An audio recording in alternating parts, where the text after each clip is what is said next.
माहिर आलमी अमूर Boston university के प्रोफेसर हैं डॉक्टर आदिल नजम साहब हमारे शो पे आते रहते हैं, उनसे पता कर लेते हैं। डॉक्टर साहब, आप बताइएगा कि एक अमन मुआहदे के बाद ये चांस नज़र आता था कि फ़लस्तीन का मसला अब शायद मुस्तकिल हल की तरफ जा रहा है, और अब नेतन्याहू के ताज़ा बयानात और इस पर जिस तरह का आलमी रद्द अमल आ रहा है, इसके बाद जल्द खित्ते में मुस्तकिल क़याम अमन अब कितना मुमकिन रह गया है? मतलब कोई चांस आप देखते हैं कि शायद बात उस तरफ मोमेंटम भी बिल्ड हो?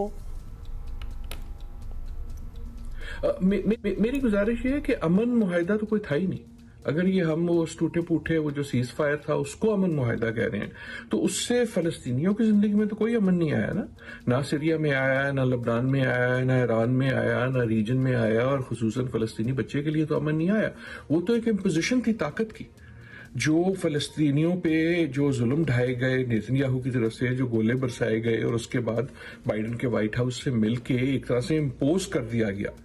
तो आई डू नॉट थिंक कि उसमें कोई अमन मुआहिदा था। और फिर जब मुलाकात हुई इन दो बेस्ट बडीज की, ट्रंप की और नेतन्याहू की, तो उन्होंने वही बात रिपीट की जो हमें पहले से पता थी। हमें नेतन्याहू ये कई अरसे से कह रहे थे, और ट्रंप तमाम अपनी इलेक्शन कैंपेन में हर शख्स ने जिसने ट्रंप को वोट दिया यही सोच के वोट दिया ना कि वो इसका फाइनल सोल्यूशन ले आएंगे, और फाइनल सोल्यूशन से उनकी मुराद बड़ी क्लियर थी। उसमें तो कोई एम्बिग्विटी नहीं थी कि मैं फलस्तीनियों को खत्म कर दूंगा। जब फलस्तीनी खत्म हो जाएंगे तो अमन आ जाएगा, फिर हम वहां खूबसूरत घर बना लेंगे, रिवियरा बना लेंगे। That is what he means by peace. मुझे डर है कि वो ये दूसरे मसाइल पे भी इसी किस्म की पीस लाएंगे, यूक्रेन में, कश्मीर में, सो ऑन सो फोर्थ। जहां तक बात है कि सऊदी अरेबिया या दूसरों का या हमारा अपना उस पर रिएक्शन, तो उसके अलावा हम क्या कर सकते हैं? मतलब जितनी वो एक वाहियात बात है, आई एम सॉरी कोई और मुझे लफ्ज समझ नहीं आता, उसके सिवाय रिएक्शन के तो और कुछ नहीं कर सकते। लेकिन in a way the die is cast.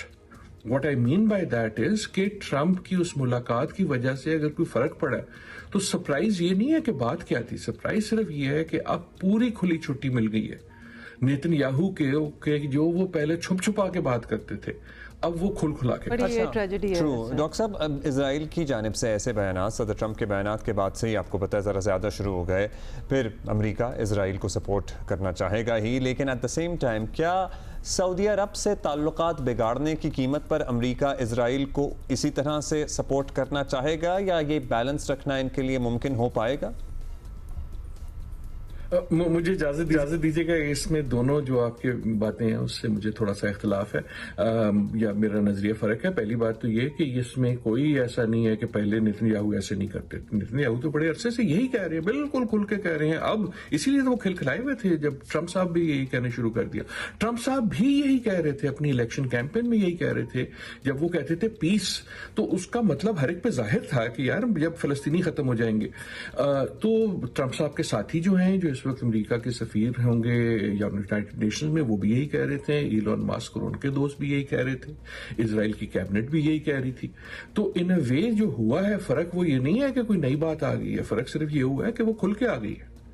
जो छुप छुपा के होती थी वो अब खुल खुला के होती है। और जहां तक दूसरी बात है, मेरे ख्याल में अमेरिका की नजर में there is no equivalence, no balance, none whatsoever Saudi Arabia और इजराइल में। इजराइल जो है वो उनका बॉजम बडी है, मतलब कनाडा से ज्यादा। देखा ना, कनाडा से पंगा ले सकते हैं अमेरिका, लेकिन इजराइल से नहीं लेगा, क्योंकि वो उनकी बॉडी पॉलिटिक्स जो है वो ऐसी है कि Israel has a very special status, और सऊदी अरेबिया जो है मजबूरी है, लेकिन मजबूरी के अलावा they have lots of leverage on Saudi Arabia. So Trump जब सऊदी अरेबिया की बात करते हैं, वो तो इस तरह करते नहीं, यार वो तो अपना ही बंदा है, अपना ही मुजाहरा है, हम कहेंगे तो कर देगा। And that is I think जो बहुत सारे मुसलमान ममालिक इंक्लूडिंग अस, कि अब उन पे क्या प्रेशर आएंगे ट्रंप की तरफ से। लेकिन ये कहना है, सोचना कि ट्रंप जो है वो इजराइल पे कोई प्रेशर डालेगा, नॉट पॉसिबल।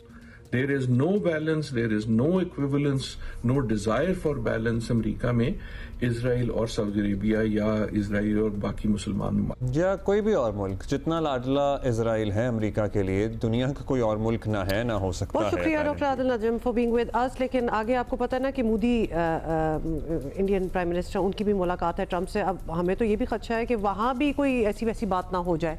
बिकॉज पहले भी जो ट्रंप ने बात की है दैट वाज उनकी अपनी जो पूरी कैबिनेट है उनको भी नहीं पता था कि एक्चुअली ये बात क्या करना चाह रहे हैं, और उसके बाद ऑब्वियसली उस पर बिल्ड हुई बात। और मसला कश्मीर को लेके हमारे कंसर्न्स हैं, आपको पता है 100%, इसीलिए तो कह रहे हैं स्टेटस था वो इन्हीं के दौर में खत्म और हुआ था। पहले कोई बात हुई हो ना हुई हो, मोदी साहब तो जा रहे हैं, इनकी मुलाकात भी होनी है, so you never know what he comes up with next कि वो क्या कह दें। So yeah,